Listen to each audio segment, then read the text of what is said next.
ইন্নাল হামদালিল্লাহি নাহমাদুহু ওয়া নাস্তাঈনুহু ওয়া নাস্তাগফিরুহু ওয়া নু'মিনু বিহি ওয়া নাতাওয়াক্কালু আলাইহি ওয়া নাউযু বিল্লাহি মিন শুরুরি আনফুসিনা ওয়া মিন সাইয়্যিআতি আমালিনা।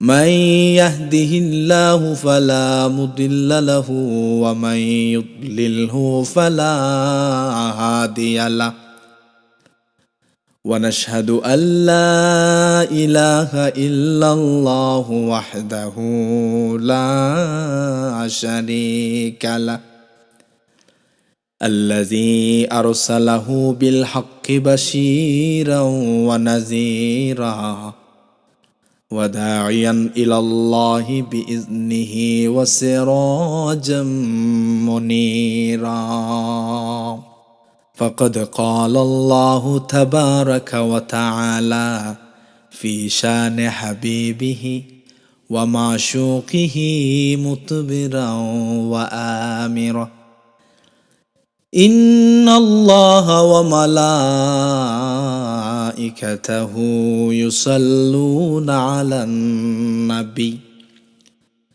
يا أيها الذين آمنوا صلوا عليه وسلموا تسليما اللهم صل على سيدنا مولانا محمد وعلى آل سيدنا مولانا محمد নবী গো আপনার ভালোবাসায় বেহেশতের পথ পাওয়া যায়। নবী গো আপনার ভালোবাসায়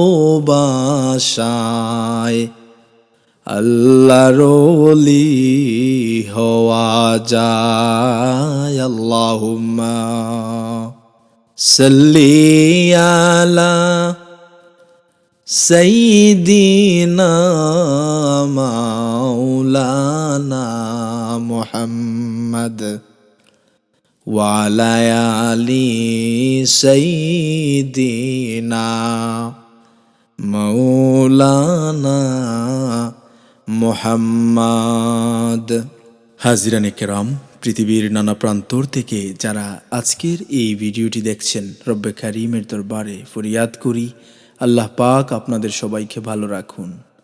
এবং চলছে পবিত্র জিলহজ মাস এবং আরফার দিনে সবচেয়ে শক্তিশালী কিছু আমল এবং সবচেয়ে শক্তিশালী তাওহীদের দোয়া ও রিজিক বৃদ্ধির বরকতময় আমল নিয়ে আজ আপনাদের মাঝে সংক্ষিপ্ত আলোচনা করব। কারণ এটা শুধু একটা দিন না, এটা মহান আল্লাহর রহমতের সবচেয়ে বড় একটি দরজা। আজ কোটি কোটি মুসলমান একসাথে দোয়া করছেন, আর রাসূলুল্লাহ সাল্লাল্লাহু আলাইহি ওয়াসাল্লাম আমাদের এমন একটি আমল শিখিয়েছেন যেটা এই দিনের সবচেয়ে উত্তম আমল। রাসূলুল্লাহ সাল্লাল্লাহু আলাইহি ওয়াসাল্লাম বলেছেন, আল্লাহ আরফার দিনে বান্দাদের সবচেয়ে বেশি জাহান্নাম থেকে মুক্ত করেন। সুবহানাল্লাহ। হাদিসটি এসেছে সহিহ মুসলিম শরীফে, হাদিস নম্বর 1348। এই হাদিস শুধু তত্ত্ব না, এটা আল্লাহর রহমতের একটি ঘোষণা। আপনি চিন্তা করুন, একটা দিন এমন যে মহান আল্লাহ সবচেয়ে বেশি মানুষকে ক্ষমা করছেন।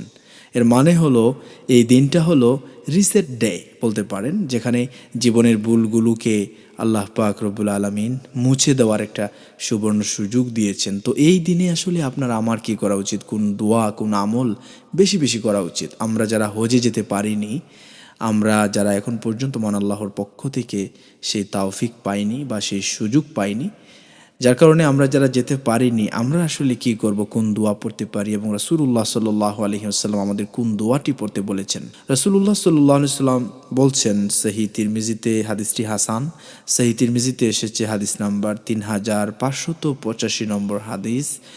এই হাদিসে রাসূলুল্লাহ সাল্লাল্লাহু আলাইহি ওয়াসাল্লাম বলছেন যে এমন একটি দোয়া যে দোয়াটি আমার পূর্ববর্তী সকল নবীরাও এই দোয়াটি আরফার দিনে পড়তেন। সেই দোয়াটি কি? সেই দোয়াটি হচ্ছে লা ইলাহা ইল্লাল্লাহু ওয়াহদাহু লা শারীকা লাহ, লা ইলাহা ইল্লাল্লাহু ওয়াহদাহু লা শারীকা লাহ। এই দোয়াটি রাসূলুল্লাহ সাল্লাল্লাহু আলাইহি ওয়াসাল্লাম বলছেন যে এই দোয়াটি আমি এবং আমার পূর্ববর্তী সকল নবী রাসূলরাও কিন্তু এই দোয়াটি পড়েছেন। হাদিসটি হাসান এবং তিরমিজি শরীফে এসেছে, আমরা রেফারেন্স দিয়েছি। দ্বিতীয়ত যে বিষয়টি আরফার দিনে পড়ার জন্য বিশেষভাবে উল্লেখ এসেছে সেই দোয়াটি হলো লা ইলাহা ইল্লাল্লাহু ওয়াহদাহু লা শারীকা লাহ, লাহুল মুলকু ওয়া লাহুল হামদু ওয়া হুয়া আলা কুল্লি শাইইন কাদির। দোয়াটি আবার বলছি, লা ইলাহা ইল্লাল্লাহু ওয়াহদাহু লা শারীকা লাহু, লাহুল মুলকু ওয়া লাহুল হামদু ওয়া হুয়া আলা কুল্লি শাইইন কাদির। এই দোয়ার অর্থ শুধু শব্দ না, এটা বিশ্বাসের একটা ঘোষণা। লা ইলাহা ইল্লাল্লাহ, আল্লাহ ছাড়া কেউ নেই, ওয়াহদাহু, তিনি একমাত্র, লা শারীকা লাহ, তার কোনো অংশীদার নেই। এর মানে আপনি পুরো দুনিয়ার সব ভরসা ছেড়ে দিয়ে শুধু মহান আল্লাহর উপর ভরসা করছেন। আর যখন মানুষ সম্পূর্ণভাবে মহান আল্লাহর উপর ভরসা করতে শিখে, মহান আল্লাহর উপর ভরসা করে, তখন আল্লাহ তার জন্য অদৃশ্য দরজা খুলে দেন।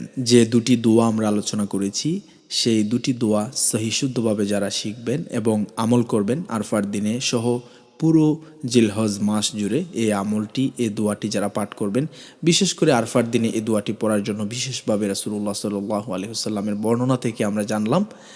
এখন বিশেষভাবে পুরো জিলহজ মাসই আমরা এই আমলটি করতে পারি, এই দুটি দোয়া পাঠ করতে পারি। এতে করে রিজেকের দরজা, বরকতের দরজা, দুনিয়া ও আখেরাতের সমস্ত কল্যাণ এবং মহান আল্লাহর দয়াপ্রাপ্তির আশা করতে পারি। জীবনে অনেক দিন এমন গিয়েছে, অনেক দিন অনেক গুনাহ করেছি, অনেক দিন অনেকভাবে খারাপ কাজে লিপ্ত হয়েছিলাম। জীবনের সমস্ত গুনাহ থেকে মুক্তি পাবার এই শ্রেষ্ঠতম সুযোগ এসেছে আরফার দিন। এই আরফার দিনে আমরা আমাদের নিজ অবস্থান থেকে মহান আল্লাহর কাছে ক্ষমা প্রাপ্তির জন্য আমরা এই দোয়াগুলো পাঠ করব, যা রাসূলুল্লাহ সাল্লাল্লাহু আলাইহি ওয়াসাল্লামের পবিত্র মুখনিসৃত বাণী থেকে জানা যায়, রেফারেন্স সহ উল্লেখ করা হলো। আশা করব এই সময়টি আমরা মহান আল্লাহর ইবাদতে কাটাবো।